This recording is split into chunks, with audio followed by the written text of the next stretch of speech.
Hi everyone.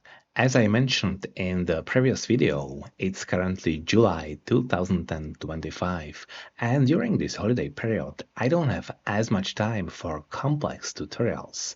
So instead, I'll go with slightly simpler topics. Today's video will be dedicated to polar coordinates, and in the end, it might even result in a nice and useful effect. So let's get started.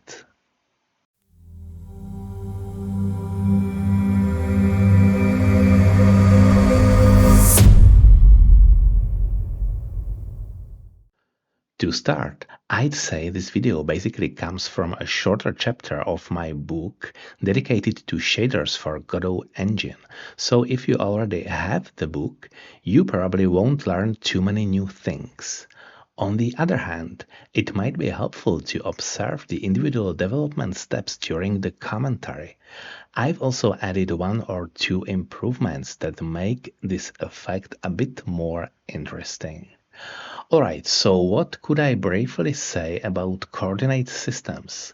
In the case of shaders and generally 2D rendering on the screen, we basically consider two of them, Cartesian and polar. The most common way we work with coordinates is undoubtedly the Cartesian coordinate system. This makes sense because it corresponds to the square grid of pixels that make up our screens, making it the most intuitive to understand. Let's open Desmos to demonstrate. Okay, so to use the Cartesian coordinate system, we need to define an origin marked as 0, 0, or in this case just 0, and then the x and y axis in the horizontal and vertical directions. The coordinates of any point are determined by its distances along the x and y axis from the origin. So for instance, let's display the point with coordinates 1, 1, 1, 1, and here we go. Let's zoom in. I think it's pretty straightforward. I'd also add that the sector between 0, 0 and 1, 1 corresponds to the UV coordinates we most often work with in shaders. The only difference is that the point 0, 0 in Godot shading language is located in the top left corner, so we need to be careful to ensure the resulting effect isn't displayed upside down and, if necessary, recalculate the y coordinate. Very well, what about the polar coordinate system? It's also based on an origin, but it defines the position of points using the distance from the origin and the angle relative to a so-called reference direction, which typically corresponds to the positive half of the Cartesian x-axis. So let's click on this wrench icon at the top right corner and switch to polar coordinates. We can see that the point is defined by a distance of the square root of 2, which is the length of this line. It is basically the hypotenuse of a right triangle, this one, with legs of length 1, and an angle of 45 degrees from the reference axis. You might be wondering why we introduce such complications when the Cartesian system is so simple and easy to use. Indeed, for straightforward calculations like translation, scaling, distances, or symmetry, we really don't need anything more complex. However, when it comes to rotations, we suddenly find ourselves relying on trigonometric functions, which are inherently based on angular operations, as we've seen, for example, in the code where we utilize a 2D rotation matrix. And polar coordinates are perfectly suited for this. Very well, enough theory. Let's see it in practice. It's true that I've used polar coordinates in many previous tutorials, but let's go back to the very basics for a moment. I'll create a new 2D scene, add a color to it, and assign a new shader to its material. So let's do it the usual by right-click on the scenes folder, create new scene. Let's make it user interface and call it polar. Sure, seems to be valid and free. Let's click and right click, add child node, correct, and I'll set the default color to black and create a right dimension, which would be full HD resolution 1920 by 1080, which is our standard, and new shader material. Click it and new shader that is called Polar GD shader. It's of canvas item type or mode, and let's put it to the shaders folder and create, and click again to open it in the shader editor. Okay, so let's do the usual stuff. I'll delete everything we don't need, so only the fragment function remains. Deleting vertex, deleting light. Great. Then I'll insert the most basic code that simply shifts the coordinate origin, which is currently at the top left corner, to the center, and assigns a grayscale shade to the current pixel based on its x coordinate, like this.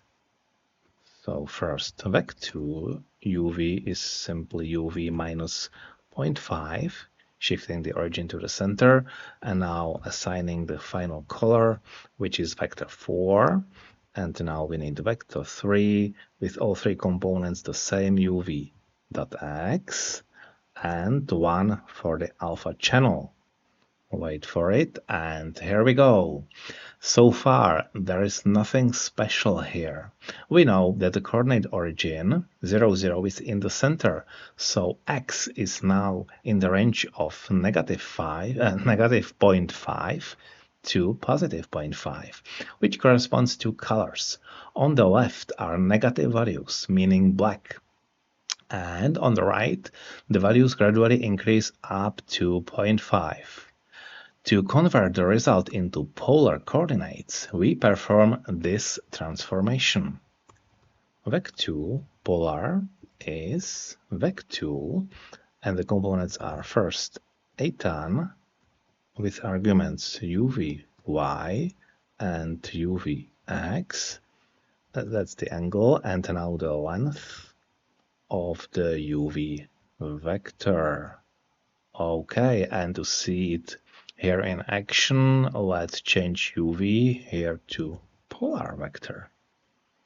Okay, we can see that a change has occurred, and the colors now change circularly around the coordinate origin. However, it's not a smooth transition because the whole circle covers an angle of 2 pi, in this case from negative pi, 0, and pi. So the colors far exceed the expected range from 0 to 1. We'll improve this by dividing the x-coordinate by 2 pi, which gives us the range from negative 0.5 to 0.5. Let's do it. As we know, tau is in Gaussian language twice pi. And now let's add 0.5. So it would be finally from 0 to 1 plus 0.5. Okay, this is correct. By the way, sometimes the order of parameters in the atan function is reversed, but that's fine too. The only thing that changes is the reference axis from which we measure the angles. Let's demonstrate. Let's change it to x and y, and we can see it's now vertical. Okay, that should do it. Now, how do we use these insights to generate that nice heart shape I showed at the beginning of the video? The main part of our algorithm will be the formula for a curve called the cardioid. Its basic form looks like this. 1 minus sine of theta, where theta is the angle in the polar coordinates. So let's take a look at its shape in Desmos. Let's open it again, and I will write it here. So R is 1 minus sine of theta. Okay, let's move it to see it in all details. So the curve itself looks nice, but I would prefer to display a full heart. So let's color in the inside of the cardioid as well. We can easily achieve this using the step function in the Godot shading language. But first, I'll prepare the usual batch of uniform parameters. Let's do it right here. So uniform vec2 resolution with the default value vec2 1920 by 1080, the full HD resolution, as we perfectly know from our other tutorials. Now uniform vec3 color to color the final heart. Now let's put source color, so we have this nice color picker in the inspector, and it starts at red color, red, green, blue. Very well. Then we want a zoom factor because it's likely that the size of the heart wouldn't fit our viewport. So we want to have a chance to change it smoothly. Zoom, hint range, and starts at 5, for instance, and it should go from 0.1 to 10 and the step 0.01. Okay, and finally, we define the shift vector. Uniform vec2 shift and starts at 0.5. This is what we'll use instead of this constant 0.5 right here, because we sometimes want to shift the coordinates, not only shoot the center not exactly to the center of our screen, but elsewhere. And it will become pretty useful later. Very well, so let's modify the fragment function. After shifting the coordinate origin using the shift vector, we will recalculate the aspect ratio so the heart isn't stretched horizontally. And finally, we'll create the heart shape using the mentioned formula and use the step function and multiply the result by the chosen color. That's pretty much to remember, so let's do it step by step. First, using the shift vector to shift origin of the coordinates, and now the aspect ratio uvx is multiplied by resolution x divided by resolution y.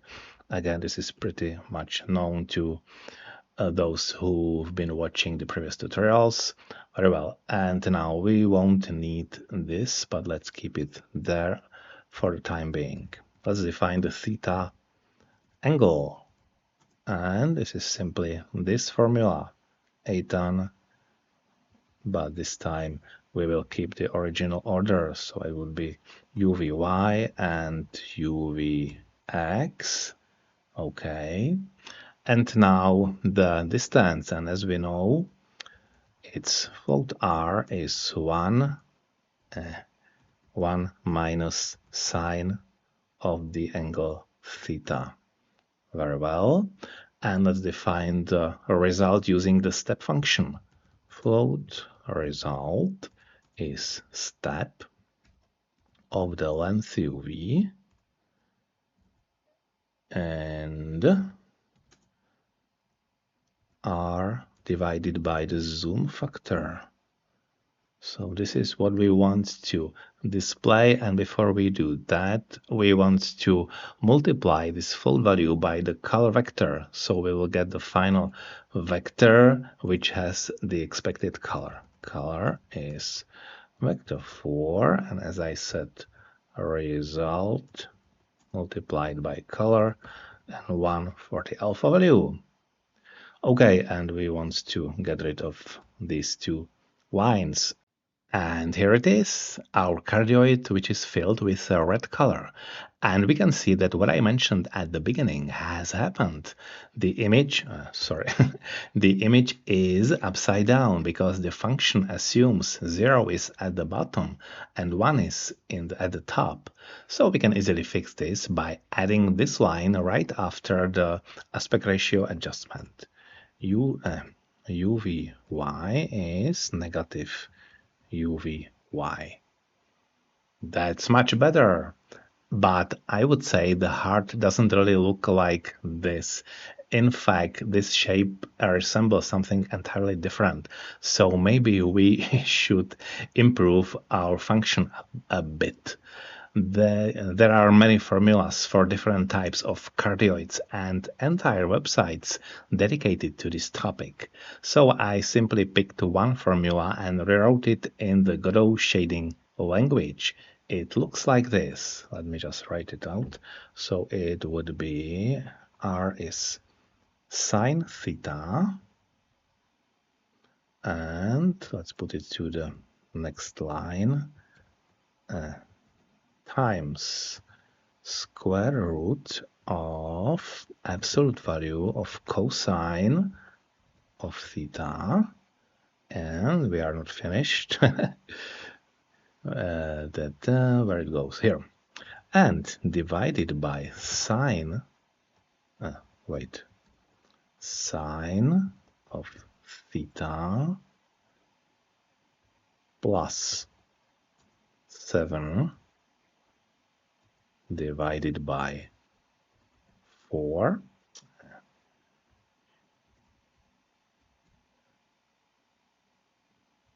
Still not there. And the last operation is minus 2 times sine theta plus 2. Wait for it. Okay, this looks more like a heart. However, we can see that it doesn't fit entirely within our colorect. So let's change the value of the shift parameter in the inspector. Here it is, and I will just drag it to this way to something like 0.17. Yeah, this is perfect. That's a nice heart, wouldn't you say? We've reached exactly the point where the chapter in the book ends.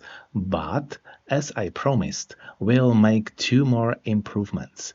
The first one addresses the question people often ask in the comments: how to make the effect display on a transparent rather than black background. In this case, it's very easy because the entire heart is rendered in a single color, so it's enough to set the alpha channel to 0 whenever the resulting pixel color is black, like this.